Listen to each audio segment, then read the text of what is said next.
Assalamualaikum warahmatullahi wabarakatuh. Kembali lagi dengan saya Saskia Rafatul Nulanto di dalam channel YouTube aku dalam episode Saskia Rafatul Nisa dalam episode My Diary. Kali ini saya akan menjelaskan bagaimana cara menjelaskan topik mengenai jangan melawan ras, jangan terlalu takut atau ketika menghadapi masalah. Sebenarnya gini, kita manusia tidak pernah terlepas dari rasa takut, apalagi rasa trauma yang terjadi ketika kita dianggap dituduh salah atau dituduh mendapatkan hukuman atau dituduh mendapatkan probation dari orang tua itu. Sebenarnya saya udah pernah mengalami trauma ini sejak beberapa kali sih, ini pengalaman sejak Desember 2020. Ya rasa trauma aku tuh sebenarnya masih nggak terlalu ini sih, rasa trauma aku masih cukup akut waktu itu karena memang pada waktu itu kan rumahku belum pasang wifi. Terus rasa trauma yang kedua ini kalau ketika ada sesuatu yang terganjal di sini di jantung nih, biasanya jantung itu suka mereaksi. Kalau sekarang kan, dulu tuh rasa trauma itu biasanya karena takut ada iklan yang bikin aku tuh gitu sakit, atau dengar suara teriakan anak nangis di TV yang iklan seperti itu pernah. Dulu tuh rasa trauma aku tuh biasa sakit kaget di perut, di perut karena kan biasanya kan ini. Tapi seiring waktu sekarang giliran hati aku yang sakit karena kan seperti mendengar berita seperti pengunduran diri atau berita atau postingan yang mengakibatkan aku tuh hatiku lebih terluka. Jadi itulah yang dinamakan kenapa memunculkan rasa takut dan trauma ya dalam menghadapi masalah. Ya sebenarnya masalah itu dibagi dua, masalah besar atau kecil. Nah seperti dari 2 hari yang lalu, di postingan 2 hari lalu itu adalah misalnya perubahan hormon itu juga memicu rasa trauma dan takut itu kan akan hilang. Tapi mau tidak mau sebenarnya rasa takut itu kan merupakan rasa yang khawatir akan sesuatu yang belum benar-benar terjadi atau sesuai prediksi yang orang lain tidak benar ya. Jadi prediksi orang lain yang tidak benar itu tuh bisa buat kita tuh rasa takutnya tuh semakin ada, walaupun tidak secara harfiahnya. Cara melawan rasa takut dan trauma itu tuh memang harus disembuhkan dengan bagaimana cara kita menangani stres. Oh ini saya akan dibuatkan juga nanti postingannya, videonya. Nah bagaimana cara melawan takut? Pertama, kita harus tenang. Kalau kita merasa trauma atau takut, kalau kita biasanya kita kita kayaknya nggak punya ekspresi nih mau melakukan sesuatu yang disukai, ya kita harus berhenti sejenak dengan cara tidur dulu atau mau membaca buku. Nanti saya akan menjelaskan cara membaca buku sebelum tidur di video berikutnya. Kemudian yang kedua, kalau menghadapi rasa trauma masalah itu jangan sekali-kali dibesar makin besar. Ya cukup aja kalau masalah kita itu besar tuh kita tidak perlu rasa takut trauma, cukup dengan berani dan ikhlas apa dengan hati. Ya ikhlaskan sesuatu, karena sesuatu hari nanti kita pasti akan merasa hati kita lebih tenang. Kemudian yang ketiga, jangan terlalu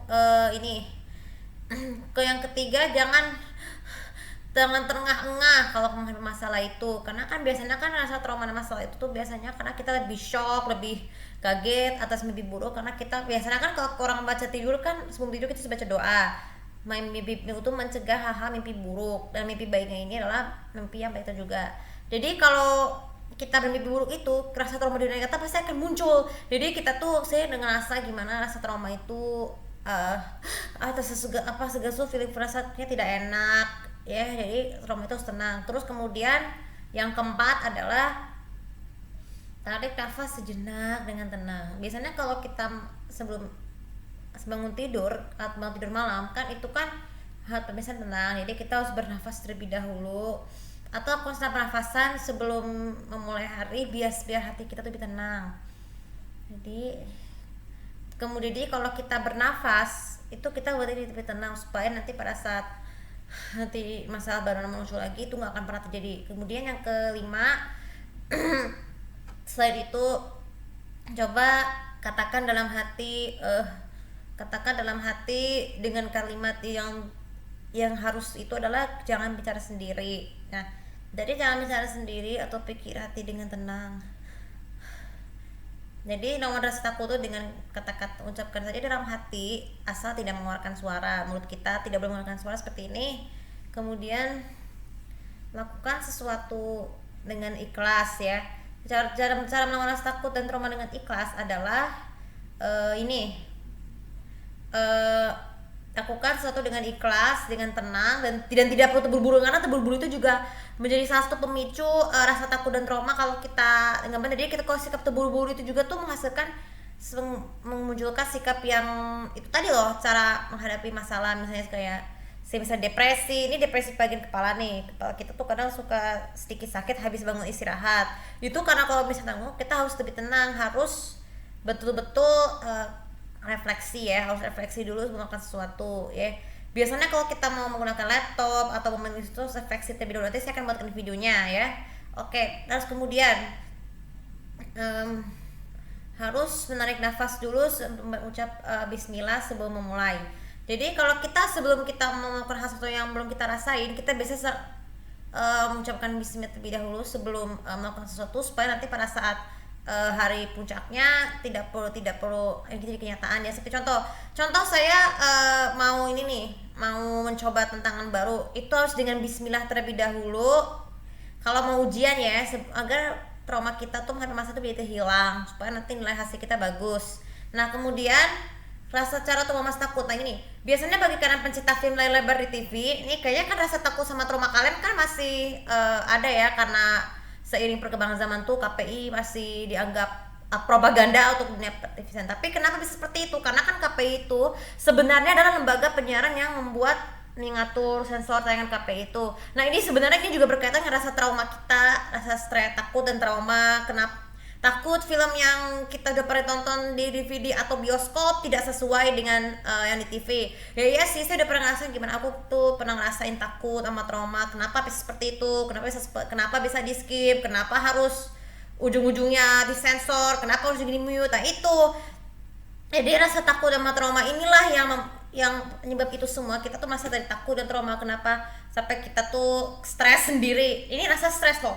Ini stres ini juga related dengan rasa takut dan trauma ketika punya masalah. Kalau menangin lebar ya penangin film lebar atau program lawas tuh yang sekarang sama KPI ya, misalnya kenapa di skip sih, sebel banget kata gitu lah. Dan ini saya udah makanya saya tuh memutuskan untuk ini bagi kalian pecinta film lebar yang rasa kesel nih dengan film lebar apa ini sensor ya Indonesia tuh sudah ada lembaga penyiaran KPI itu sejak perkembangan zaman seperti itulah yang bisa membuat kita tuh rasa takut dan trauma karena tidak sesuai dengan bayangan kita masa lalu, apalagi bisa merusak nostalgia masa lalu kita ya dengan rasa trauma yang sekarang. Oh ya, tapi berbeda dengan Indonesia, Malaysia pun juga filmnya sih ada beberapa film lebar di Malaysia yang yang di skip, tapi keanehannya kenapa belum punya lembaga ya itu sih karena berasa takut dan traumanya gak terlalu akut ya, cuman hanya biasa-biasa aja, yaitu wajar saja. Oke, jadi cara untuk mengatasi rasa trauma yang paling terakhir adalah dengan selain menenangkan diri sendiri adalah dengan dengan berzikir sehabis sholat, atau membaca Al-Quran atau melakukan ibadah. Kenapa? Karena kan sebenarnya ibadah itu juga sebenarnya adalah obat untuk penenang rasa stres, trauma dan takut ya. Jadi kalau misalnya mau orang Islam, kita bisa kebanyakan beristighfar, membaca Al-Quran supaya nanti rasa trauma dan stres, trauma dan takut kita tuh akan hilang di kemudian hari. Atau bagi yang non muslim supaya hatinya tuh bisa lebih tenang, lebih percaya diri dengan diri sendiri daripada untuk bisa membangkitkan kepercayaan orang lain. Oke, itu satu video kali ini, semoga bisa bermanfaat dan jangan lupa subscribe, komen, like dan subscribe channel ini di bawah ini untuk mendapatkan info lebih tentang aku. Oke, terima kasih. Assalamualaikum warahmatullahi wabarakatuh.